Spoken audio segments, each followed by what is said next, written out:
Hello दोस्तों, मैं कृष्णा आप सभी का स्वागत करता हूं आपके अपने परिवार KP24 स्टडी पर एक बार फिर से। तो हमने जो सीरीज शुरू किया था किस सीरीज था स्टैटिक जीके का, ठीक है, जिसमें हमने किस चैप्टर का शुरुआत किया है तो कला और नृत्य के बारे में हमने इसका शुरुआत किया था। जिसके वेटेज को आपको हमको बताया था पहले भी कि आजकल के मतलब जितने भी अभी फिलहाल में एग्जाम हो रहे हैं उसमें स्टैटिक जीके का बहुत ज़्यादा महत्व बढ़ चुका है। चाहे वो करंट का इससे जुड़ा हुआ पार्ट हो, चाहे इसे ट्रेडिशनल पार्ट हो, ठीक है। तो मोस्ट इम्पोर्टेंट हो गया है, ठीक है। तो इसमें हम बहुत से सब टॉपिक के बारे में बताए थे, जिसमें हम नृत्य कला को हमने चालू किया था, ठीक है। तो जिसमें नृत्य कला में के बारे में दो बताए थे, एक शास्त्रीय नृत्य और एक होता है लोक नृत्य। जिसे शास्त्रीय नृत्य के बारे में आपको बताए थे कि कुल कितने हैं, 8 हैं। जिनके आठों के बारे में मतलब उनकी विशेषताएं के बारे में, संगीत के उद्भव कैसे हुआ, कला का उत्पत्ति कैसे हुई, किस पुस्तक से इसके बारे में जानकारी मिलती है, उन सब के बारे में जो बेसिक डिटेल से बता दिए थे। और हर एक जितने भी 8 प्रकार के नृत्य हैं उनसे संबंधित व्यक्तियों और उनकी जो भी कलाएँ हैं, क्रियाएँ हैं, जो भी उनसे संबंधित महत्वपूर्ण तथ्य हैं, उनके बारे में आपको बताए थे। तो इससे पहले हमने आपको 3 जो कला थे, नृत्य थे, शास्त्रीय नृत्य, उनके बारे में बता दिए थे, जैसे भरतनाट्यम, मोहिनीअट्टम और कुचिपुड़ी, ठीक है। उसको याद करने का आपको ट्रिक बताए थे कि भरतनाट्यम यानी भारत माता की जय मिलेंगे तो मिलेगा लड्डू यानी तमिलनाडु। मोहिनीअट्टम बताए थे, मोहिनी यानी करेला, कहाँ का है, करेला। करेला जब करेला का जूस पीते हैं तो कहाँ मुँह में अटक जाता है। तो आपको बताए थे कच्ची पूड़ी, पूड़ी कैसा है, कांचर आनरे बड़ा का कि कांचा पूड़ी देता रहा कच्ची पूड़ी। तो उसका ट्रिक बताए थे। अब जो अगला हमारा जो टॉपिक है वो है उड़ीसी, ठीक है। उड़ीसी से शुरुआत करते हैं और जितने भी बचे हुए इसमें जो भी पाठ है मतलब नृत्य है उनके बारे में आज सभी नृत्यों के बारे में हम देखेंगे, ठीक है।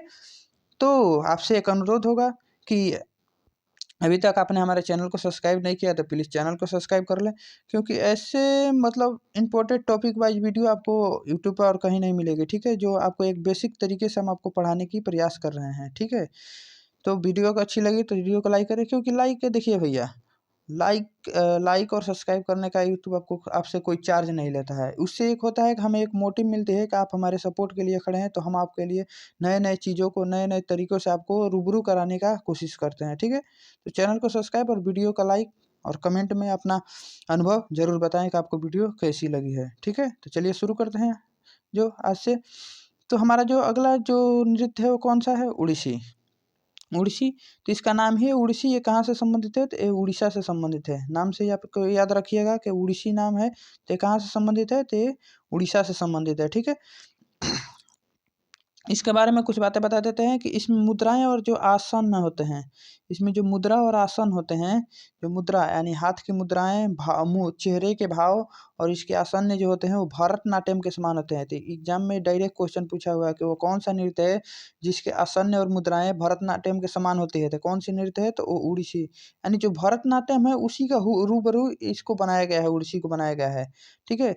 देखिए पहले उड़ीसी जो था, जो डांस था वो एक धार्मिक जैसे जैन धर्म से संबंधित था, ठीक है। भक्ति काल में धीरे-धीरे इसको आपको ट्रेडिशनल पार्ट में लाया गया है, यानी इसे एक नृत्य बनाया गया है और एक राज्य से इसकी विशेषता मिली, ठीक है। पहले धार्मिकों कलाओं पर आधारित था, मगर इसे धीरे-धीरे इसको वहाँ से निकाल कर इसे एथी किया गया है, ठीक है। इसमें देखिए इसका महत्वपूर्ण एथी है कि इसमें निश्चित केश विन्यास होता है, यानी केश का इसमें एक निश्चित डिजाइन होता है और मुकुट-उकुट लगाया गया होता है केश में और एक सुव्यवस्थित डिजाइन बनाया होता है। इसमें सबसे महत्वपूर्ण है चांदी का आभूषण और लंबा कंठाहार। इसमें क्वेश्चन पूछता है एग्जाम में, वह कौन सा नृत्य है जिसमें लंबा कंठाहार का प्रयोग किया जाता है, तो किसमें किया जाता है तो आपको याद रखिएगा उड़ीसी में लंबा कंठाहार होगा। और किस आप अभी तक जितने भी नृत्य देखे हैं उसमें सब में सोने का आभूषण है, मगर इसमें क्यों सिर्फ चांदी का आभूषण पहनना होता है। इसमें कैसा चांदी का आभूषण पहनना होता है, ठीक है। इससे संबंधित व्यक्ति हैं पंकज चरण दास और केलूचरण महापात्रा। सबसे मोस्ट इम्पोर्टेंट है, अभी तक एसएससी ने दसनों बार इनका नाम पूछ चुका होगा, जो नाम है केलूचरण महापात्रा का नाम 10नों बार एग्जाम में पूछा जा चुका है। तो इसे याद रखिएगा, केलूचरण महापात्रा कहाँ से संबंधित है तो उड़ीसी से संबंधित है। पंकज चरण दास उड़ीसी से संबंधित है, ठीक है। और देखिए ये जो है कलाकार हैं, ये किससे संबंधित है तो उड़ीसी से संबंधित है।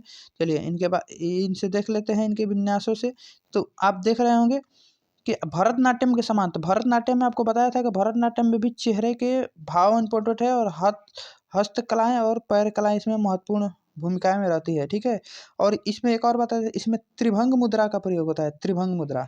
तो आपके दिमाग में सवाल उठा होगा कि त्रिभंग मुद्रा है क्या, तो आपको बता सब देते हैं। त्रिभंग मुद्रा ये होती है जिसमें आपकी जो पैर, शरीर की जो यानी कमर कमर और हाथ की मुद्राएं जो होती है वो त्रिभंग यानी 3 भागों में विभाजित होकर 3 कलाओं को प्रदर्शित करती है। यानी कमर की मुद्राएं अलग हो, कमर अलग मुद्रा में होगा, पैर अलग मुद्रा में होगा और हाथ अलग मुद्रा में होता है, इसी को त्रिभंग मुद्रा कहते हैं।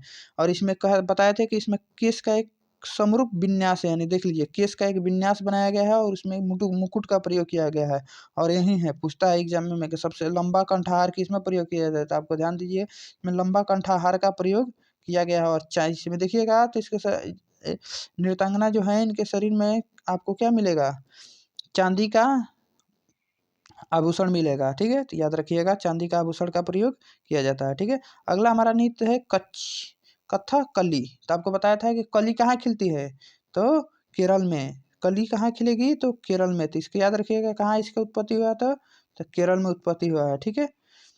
इसके विषय वस्तु है महाकाव्य और पुराण, यानी महाकाव्य। भारत में 2 ही महाकाव्य हैं, आपको याद होगा, एक है महाभारत और एक है रामायण। तो इसमें महाभारत और रामायण के पाठ्यक्रमों को दर्शाया जाता है, यानी महाभारत में जो भी चित्रण है और रामायण में जो भी चित्रण है उसे नृत्य के माध्यम से दिखाया जाता है और उसे आपको गायन के द्वारा प्रस्तुत किया जाता है, ठीक है। तो इसमें याद रखिएगा महाकाव्य और पुराण। तो इसमें सबसे ज़्यादा पूछता है कि वो कौन सा नृत्य है जिसमें महाभारत और रामायण के पाठ्यक्रमों को प्रदर्शित किया जाता है, तो कुचिपुड़ी में।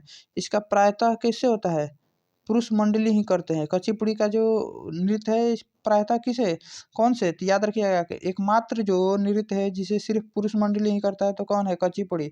और इससे पहले आपको बताया था कि एकमात्र नृत्य है जिसे सिर्फ महिलाएं करती है, वो कौन सा नृत्य है, तो मोहिनीअट्टम। इससे पहले आपको पढ़ा चुके हैं, इसके पहले वाली वीडियो में आपको बता चुके हैं। एकमात्र जो नृत्य है जिसे सिर्फ महिलाएं करती है वो कौन है, मोहिनीअट्टम। और एकमात्र जो नृत्य है जिसे सिर्फ पुरुष मंडली करता है वो कौन सा नृत्य है, तो आपका है कथकली है, ठीक है। कौन सा नृत्य है, तो कथकली है, ठीक है। इसमें आपको बता देते हैं, तो इसमें चेहरे के भाव उतना इंपॉर्टेंट नहीं होता, ठीक है। इसमें चेहरे में अत्यधिक श्रृंगार और विभिन्न रंगों का प्रयोग किया जाता है।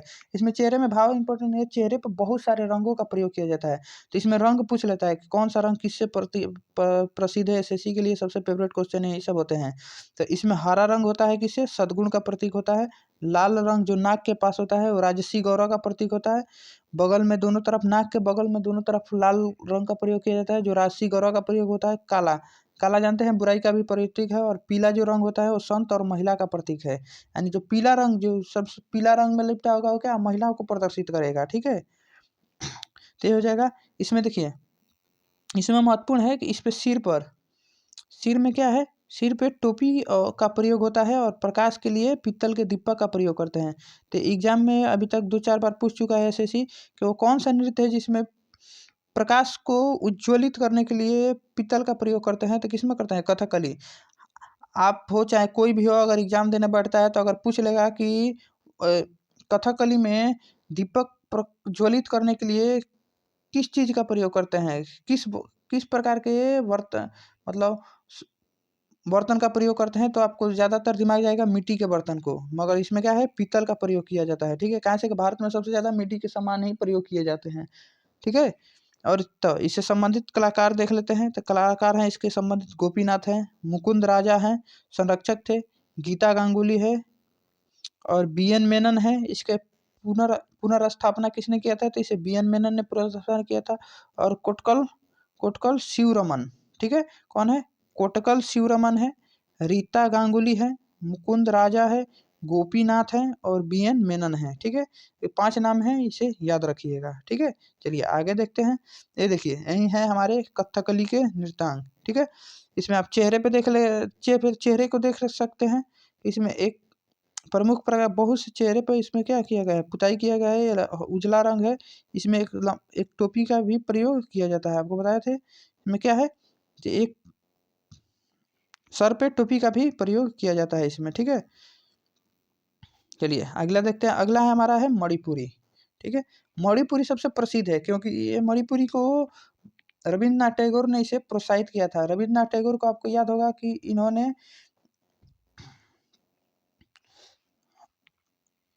आपको पश्चिम बंगाल में आपको याद होगा कि इन्होंने शांति निकेतन केंद्र बनाया था। क्या बनाया था? शांति निकेतन केंद्र में इसे प्रचलित करवाया था मणिपुरी को, और एक विशेष प्रसिद्धि इसको दिलवाई थी मणिपुरी को रविन्द्रनाथ टैगोर ने, ठीक है, और इसे प्रोत्साहित किया था लोगों के बीच, ठीक है।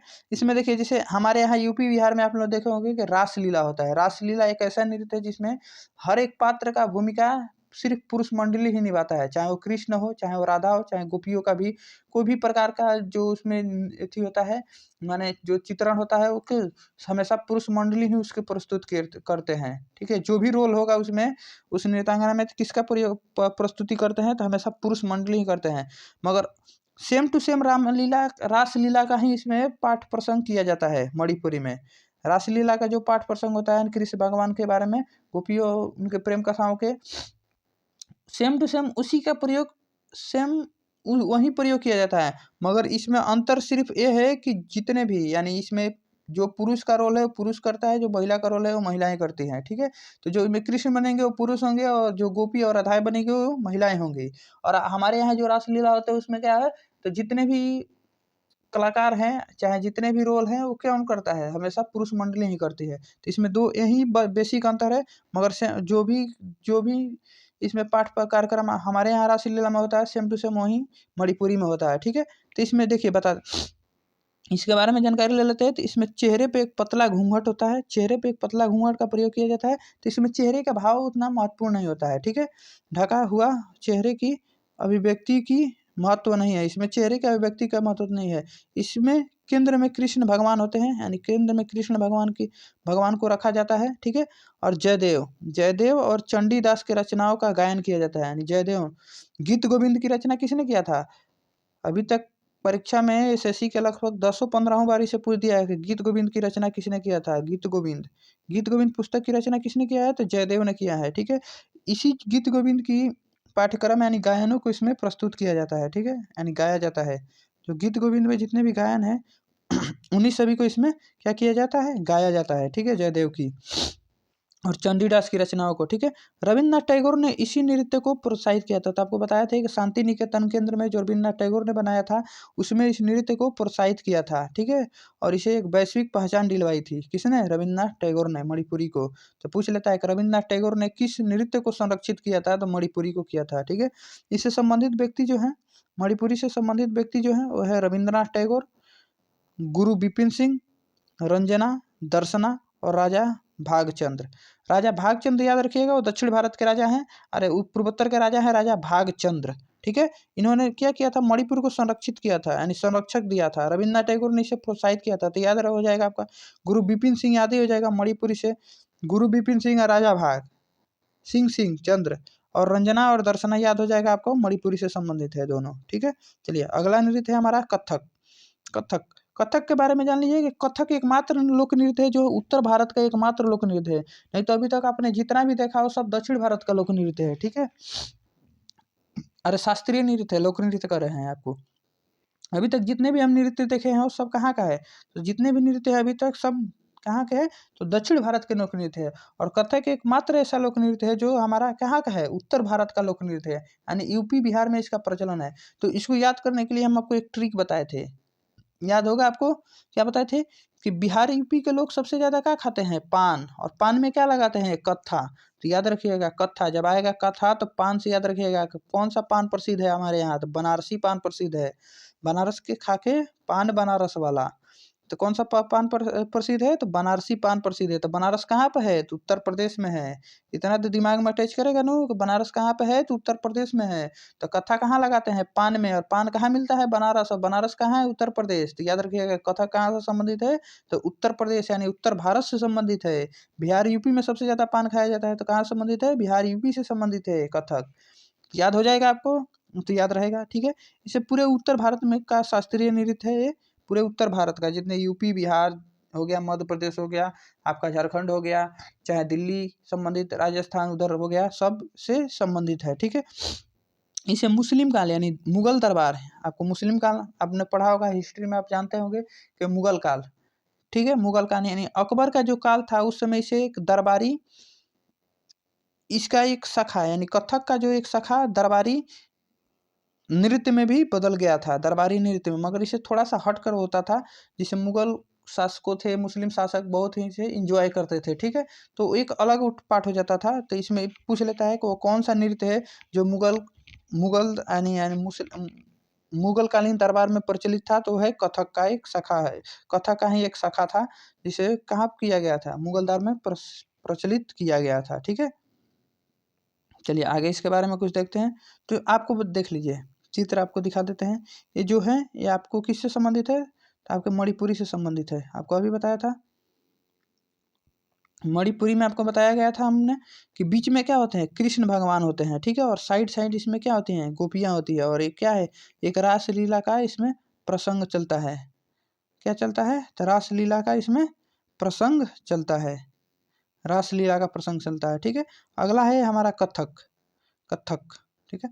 कथक में याद रखिएगा तो इसमें पैर में घुंघरू रहता है, और घुंघरू तान धिना धिना धिन तान धिना धिना धिन तान धिना तान धिना तान धिना धिन धिन धिन तना तना तना धिन तना धिन, यानी ताबले और पैर के घुंघरू के एक सामंजस्य बैठाया जाता है। यानी जितने फास्ट आपका ताबला चलता है उतने फास्ट पैर के घुंघरू चलते हैं, ठीक है। जितनी स्पीड से पैर चले, जितनी स्पीड से तबला चलेगा उतनी स्पीड से पैर इसमें चलाना होता है, ठीक है। तो ये याद रखिएगा, ठीक है। अगला है, चलिए इसके बारे में और जान लेते हैं। इस देखिए यहाँ पे लिखा हुआ है, इसमें दोनों पैरों में क्या है, घुंघरू का बांध का प्रयोग किया जाता है, और तबला और नर्तकों के बीच जुगलबंदी चलती है, यानी प्रतिस्पर्धा चलता है। जितनी स्पीड से तबला चलता है उतनी स्पीड से इसमें नृत्यांगना का पैर और चलता है, ठीक है। यानी एक जुगलबंदी चलती है उसमें। इससे संबंधित व्यक्ति हैं सितारा देवी, पंडित बिरजू महाराज, लक्षू महाराज, जितने भी महाराज हैं सब कहाँ के हैं, हमारे यूपी बिहार के महाराज हैं, यानी कथक से संबंधित हैं। और सितारा देवी संबंधित है, इससे संबंधित, ठीक है। चलिए अगला हमारा जो नृत्य है वो है सत्रिया। सत्रिया आपको बताया था, सत्रिया कहाँ का नृत्य है, तो ये असम का नृत्य है।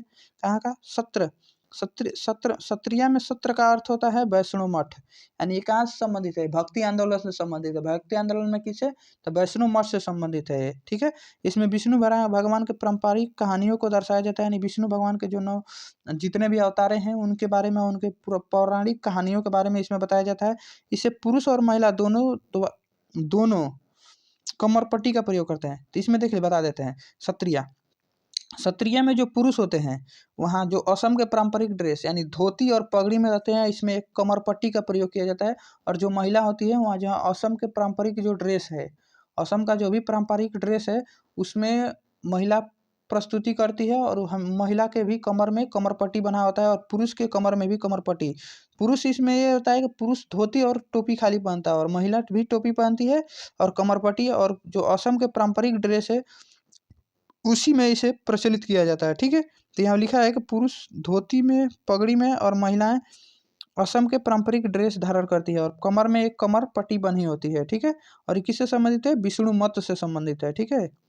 तो पूछता है एग्जाम में कि विष्णु वह कौन सा नृत्य है जिसमें विष्णु के पौराणिक कहानियों को दर्श दिखाया जाता है नृत्य के माध्यम से, तो वह है सत्रिया।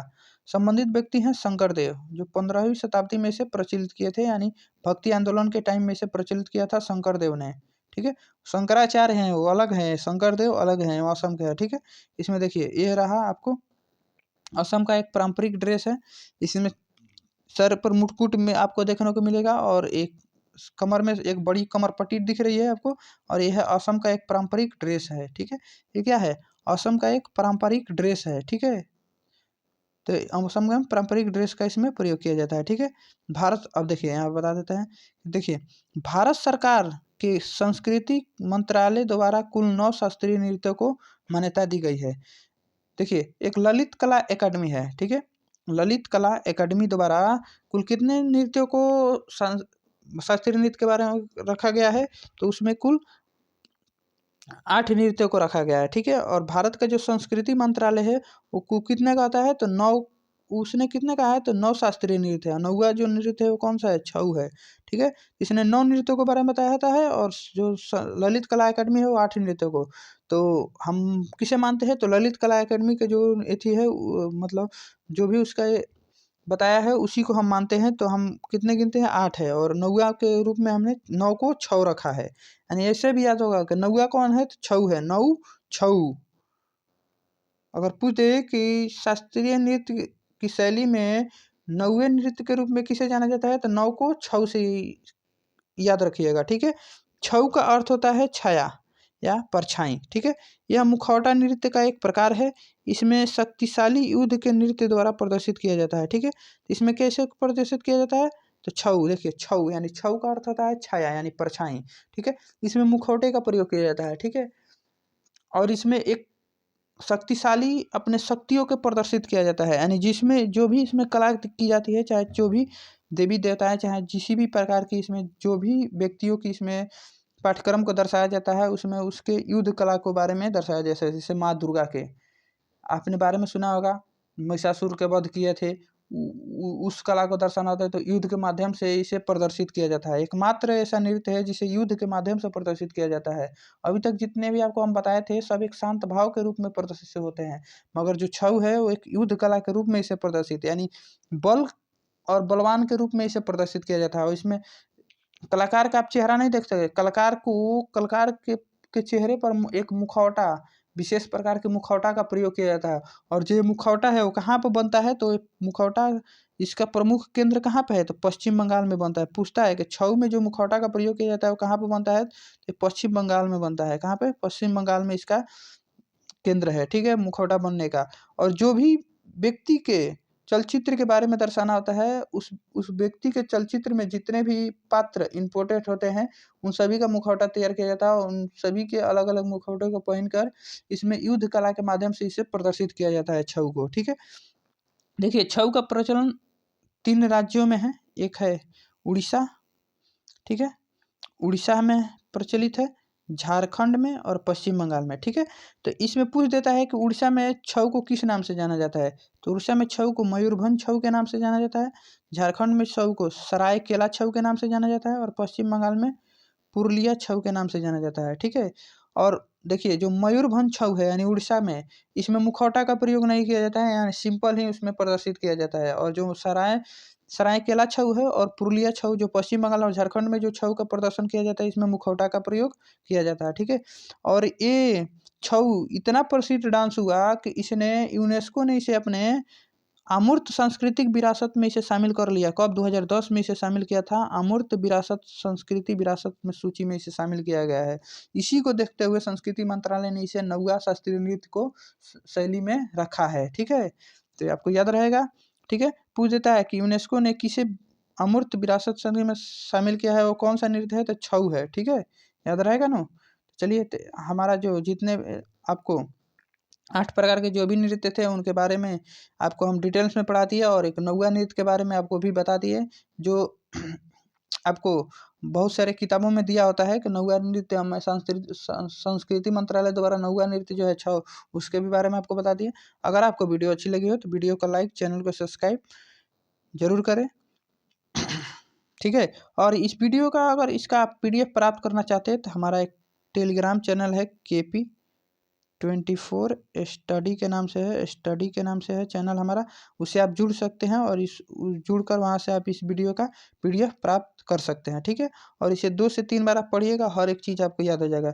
इतने बेसिक तरीके से आपको हमने समझाने का प्रयास किया है कि 90% तो चीज़ें आपको याद हो ही गई होगी, ठीक है। बाकी जो बचा है उसे आप 1-2 बार देखेंगे तो आपको सारी चीज़ें दिमाग में बैठ जाएगा। और देखिए इसमें जितने भी फैक्ट्स आपको बताए हैं, हर एक फैक्ट्स आपको क्वेश्चन के रूप में प्रस्तुत किया गया है। और इसको हमने इसे चाहते तो हम जैसे चाहे उसे टाइप करा भी सकते थे, टाइप करा कर आपको पढ़ा सकते थे, मगर इसे जिस जिस प्रकार से हमने इसे आपके लिए प्रचलित हैंड राइटिंग नोट्स के रूप में बनाया है, उसी तरह आपको हम प्रदर्शित करने का कोशिश किया कि आपको एक अपनापन फील होगा इससे, कि हाँ हम कुछ भी पढ़ रहे हैं, ठीक है। और टाइपिंग वाला तो थोड़ा इधर उधर हो ही जाता है, मगर इससे एक अपनापन महसूस हो जाएगा कि हम किसी के हाथ के लिखावट को हमने देख रहे हैं, और आपको लगेगा कि हमने ही लिखा है इसे, आपको लगेगा कि आपने ही इसे लिखा है और इसे आप पढ़ रहे हैं। ज़्यादातर दिमाग को अटैच ज़्यादा करता है। और इसे हम आपको चित्रण के माध्यम से बताने की कोशिश किया है कि हर एक चित्र को दिखाया है, हर एक चित्र को प्रदर्शित किया है कि किस चित्र का क्या महत्व है इसमें, ठीक है।